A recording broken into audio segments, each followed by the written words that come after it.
ensino a namorar. Oi, eu sou Bia. Eu sou Mona. Nós somos a banda Baú das Meninas, de Princesa Isabel, Paraíba. e estamos ligadinhos no canal Cangaçologia, e fique você também, viu?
Amigos, o cangaço é um tema que explode em todos os cantos, em todos os lados, em todas as situações. Em cada momento você descobre alguma coisa a mais. Eu me lembro que num dos meus vídeos eu falei sobre a morte do Lampião, como acabou o cangaço, como terminou, depois da morte do Lampião. Depois da morte daqueles 9 cangaceiros, 11, na verdade, 9, a Maria Bonita e o Lampião. E numa oportunidade eu levantei a tese de que o cangaço acabou com a ditadura Vargas. Algumas pessoas concordaram, outras se esquivaram.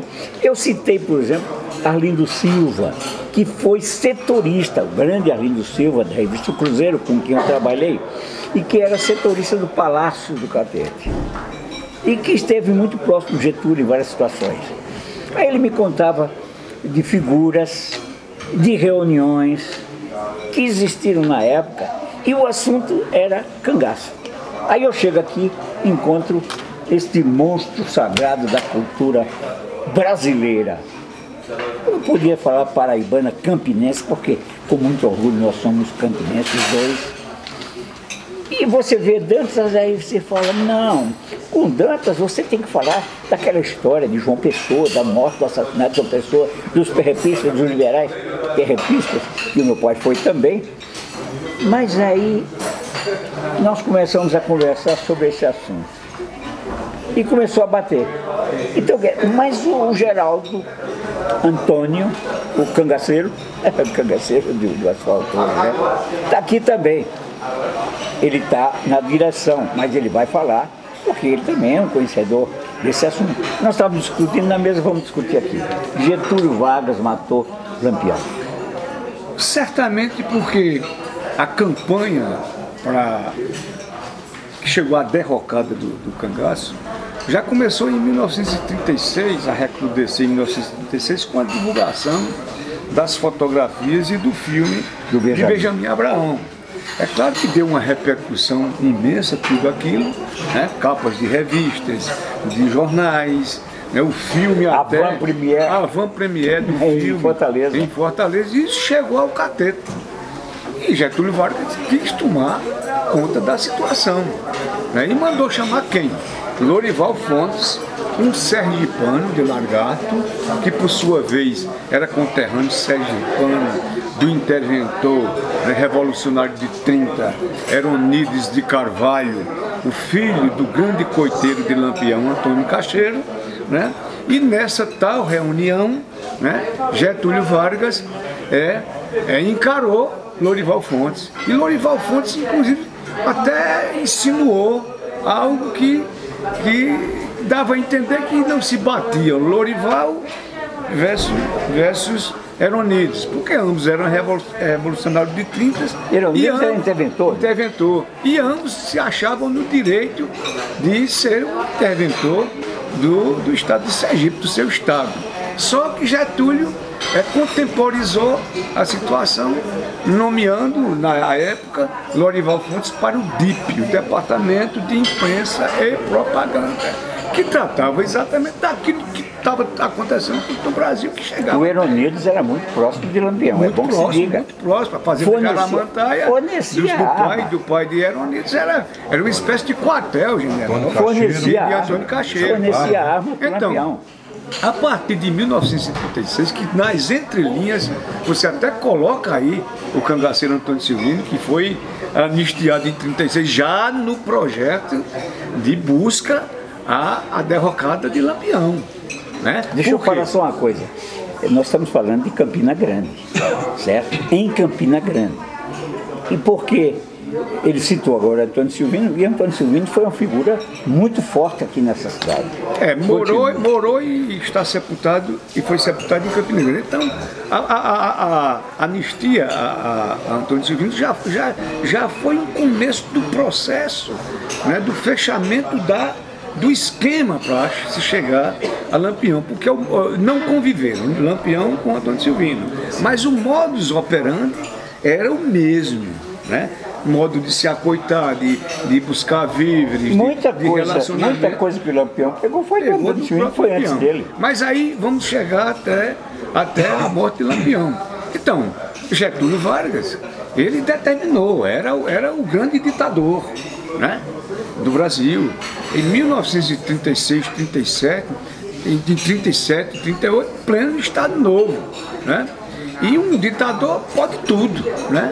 Inclusive anistiar sem dar os documentos, os cangaceiros que aconteceu depois. Né? Então, é claro que Getúlio, através de Lorival Fontes, né? Que eu acho que no processo teve mais influência do que o próprio Eronides de Carvalho. Eronides, a partir daí, já começou a ser um pouco deixado de lado. Escanteado. É tanto que a responsabilidade sobre o comando geral dessa operação caiu no estado de Alagoas, né? Que teve o tenente Zé Lucena Maranhão como o grande executor do projeto. Maior. Justamente porque havia essa ligação do coronel Antônio Cacheiro, né? Exatamente. Pai de Eronides Ferreira de Carvalho, com Lampião e com bandos cangaceiros. Exatamente. Sergipe, né? Então, quando ocorre o episódio do massacre de Angicos, do combate de Angicos, em que morreram os 11 cangaceiros, Enedina, Maria Bonita, Lampião e mais 8 cangaceiros, né? Aquilo foi o resultado de um projeto muito bem executado, até mesmo porque alguém pagaria por não se chegar a Lampião em algum momento. Lampião morreu em Angicos, sim. No dia 28 de julho de 1908, sim. Mas morreria uma semana depois, 15 a morte dele já estava decretada. Já estava decretada pelo ditador. Era questão de tempo. O fato novo que poderia ter acontecido é aquele de que aquela reunião que não foi completa, porque por isso que não estava presente, né? Enfim, que numa possibilidade de Lampião fugar para Minas Gerais ou para Goiás, como o senhor Pereira fez, poderia ter mudado alguma coisa. Ô João, você acha que Lampião iria para Minas Gerais e abandonaria o bando definitivo? Não, há rumores. Deixando testemunha para trás. Mas não dá são rumores, são ilações. Nós falamos que isso não estava dentro do plano. Mas vamos dizer que se tivesse ocorrido, ele teria sido pego mais na frente. Com certeza. Porque Lampião foi a figura mais destacada de todo esse processo. Matou Lampião, acabar com ele. Acabar com tudo. Outra coisa, há três depoimentos de ex-cangaceiros, inclusive um de Dulce, outro de Candinheiro 2 e de 25, José Alves de Matos, afirmando que Lampião disse que ia abandonar o cangaço e ir para Minas Gerais. Quem quisesse acompanhar ele seria aceito de bom grado. Quem não quisesse também Então eu vou contar aqui uma conversa minha com o Zé Sereno sobre isso. Vamos falar sobre a situação. Eu perguntei para ele, porque teve uma história que o Lampião tinha comprado fazendas, colocado a fazenda em nome de outras figuras. Aí você começa a dizer, se ele comprou fazendas, porque certamente ele queria tomar um outro rumo. Mas não é verdade. O Zé Sereno disse, chegou uma vez e perguntou para ele. Ele disse assim para o Zé Sereno, você acha que um homem como eu, que entrou num cangaço, tem chance de sair vivo, ou sai morto, ou não sai, ou fica brigando até onde der. Certo. Mas ele não ia para Minas, Zé Sereno, falou-se. Falavam nisso, tá? Mas ele não tinha essa vontade. Esboçavam a vontade, né? Não tinha a menor chance. Mesquita, a sua opinião pessoal. Né? Você está falando a história de um terceiro, no caso Zé Sereno, né? Mas a sua opinião pessoal, a sua e de John Dantas, na sequência. Você acha que Lampião abandonaria o cangaço e seguiria uma vida solo? Não. Diferenciada? Não, de jeito algum. Não tinha chance. Por quê? Porque o cangaço chegou longe demais. E quando entrou Vargas, quando entrou uma ditadura, a ditadura Vargas, se intrometeu naquilo, o Vargas disse, vai acabar. Chegou a brincadeira. Ele teve uma reunião, o Arlindo Silva, e disse que o Vargas reuniu os interventores e disse, vocês querem continuar nos seus postos do Nordeste. Você tem que acabar com essa brincadeira aí. Onde se viu um filme, a Van Premiere, mostrando os cangaceiros, sorrindo, alegres. Isso é uma brincadeira. Vargas falou. Inclusive o do Sergipe, o Eronides, estava nessa reunião também. Entendeu? Ele falou, acabou. Chegou. Quando ele chegou e acabou mesmo. E ele, inclusive, Dantas e Geraldo, ele decretou de voz, sem documento, a anistia daqueles que se entregaram. Se entregou a anistia. Eu perguntava para os cangaceiros, mas escuta, cadê o papel da anistia? Ah, não tem mais. Mas deu anistia, deu. Porque ele não se lembrava que era um ditador que falava e acabou. O que falou está falado. Inclusive a anistia foi por um período determinado. Passou aquele tempo determinado, a caça continuaria, né? Sim, quando acabou a ditadura. Tanto que enquanto Getúlio era ditador, valia anistia. Quando o Lacerda, em 45, né? 45. O Lacerda começou aquela guerra contra o Getúlio, etc. E o Getúlio foi deposto, certo? Voltou, as leis voltaram a ser colocadas não como ditatoriais. Para você ver, Mesquita, que em 1940, quando Labareda se entregou, né, foi o último grupo cangaceiro a se entregar, o Labareda, né? E nesse mesmo ano, em maio, 25 de maio, por isso foi morto. Para você ver que Dadá foi presa, né, Labareda foi presa, Saracura foi preso, Deus te guie, Caracol. Eu te explico. Cacheado. Eu explico com a colaboração do Dantas, que tem uma experiência política muito grande. Na ditadura, o ditador dá ordens, mas nem sempre os seus camaradas cumprem. Porque a ordem, de repente, você recebe a ordem de um soldado raso, que esteja preso, porque era ditadura. E na ditadura todo mundo manda. O grande manda, o presidente. Se o presidente disser, não quero que mais se cuspa nesse telhado, ninguém vai cuspir. Mas se o presidente se esquecer, vem um cara, não, pode cuspir. Entendeu? Então, essas coisas acontecem por isso também. Tudo isso. Existiu anistia? Existiu. Acabou a anistia? Acabou. A ditadura mudou a fisionomia da história ali. Certo. E você, João? Lampião abandonaria o cangaço? Não abandonaria. Na minha ótica, não abandonaria. Havia conversas entre eles, porque eles sabiam a história de senhor Pereira, né? Que entregou, passou o bando para Lampião, foi embora morar em Goiás, em Minas Gerais. Até ali dava. Até ali dava. Mas até aquele momento de 28 de julho, ou mais um dia, não daria. Mas quando se fala na questão da anistia, é de casos, por exemplo, em 40, quando os cangaceiros estavam todos presos, outros estavam fora e na clandestinidade, então o sargento Té Luiz foi e matou Juriti. É. 41. Mas quanto matou, né? E assim o mesmo aconteceria com o Lampião e com esse cangaceiro. E por isso, se por isso se entrega, ele seria morto. Por isso que seria o primeiro deles pelos fatos pretéritos dele. Por exemplo, o massacre da Fazenda Patos, né? Aquele esquartejamento do Herculano e de outros, né? grandes tragédias, né? Perpetradas pelo Curisco. O fato da Fazenda Patos, da família Ventura, levaria numa entrega de Curisco a morte dele, eu acho que imediata. Ele poderia se entregar aqui. Daí, Dadá sempre ter essa intuição de mulher de dizer não se entregue, né? Porque ela, no íntimo, ela sabia que ele estava morto, que Curisco seria morto. Vocês costumam falar de 68 como um divisor de águas. Você tem que entender que o cangaço, que Lampião foi divisor de águas. A partir do Lampião, o cangaço cresceu, ganhou espaço no mundo inteiro. Houve entrevista do New York Times, os jornais estrangeiros começaram, os jornais do Brasil todos falavam de Lampião. Então não tinha retorno para o Lampião. Ele chegou a um ponto que não dava para retornar. Você vai morrer. Um dia você vai morrer. O cangaço vai acabar quando o Lampião... E acabou quando o Lampião morreu. Exato. Porque por isso que era a grande figura. E o decreto foi verbal. Foi uma ordem do ditador. Getúlio, eu quero acabar com isso aí. Exato. Não precisava de papel. Entendeu? Então, a conclusão que nós chegamos é que Getúlio acabou com o cangaço mesmo.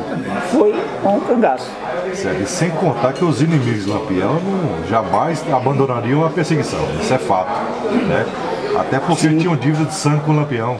Veja, a exemplo dos nazarenos.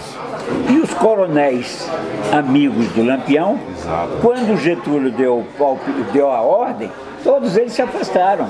Existiam aqueles não conheço o Lampião. Existiam aqueles também que mantinham uma interlocução, inclusive econômica, com bens em suas mãos, com dinheiro em suas mãos, né? E que aproveitaram aquela situação para salvar o seu pinhão. Serviu de banco para Lampião.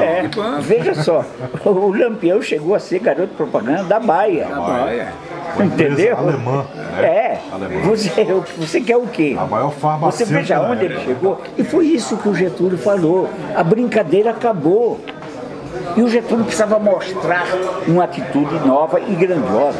E a atitude nova era o elo de proteção ao Lampião, através dos coronéis, dos coiteiros, dos amigos que davam coitos, que forneciam víveres, alimentos, roupa, tinha a questão. Eles entenderam que a farrinha havia acabado, porque a ordem veio de cima, inclusive, para alcançá-los, inclusive. Exatamente. Alcançá-los, inclusive, porque muito é tanto que quando recrudesceu mesmo a perseguição a Lampião, sob o comando ali do tenente Zé Lucena Maranhão, muita gente foi pra peia mesmo, pro cacete mesmo.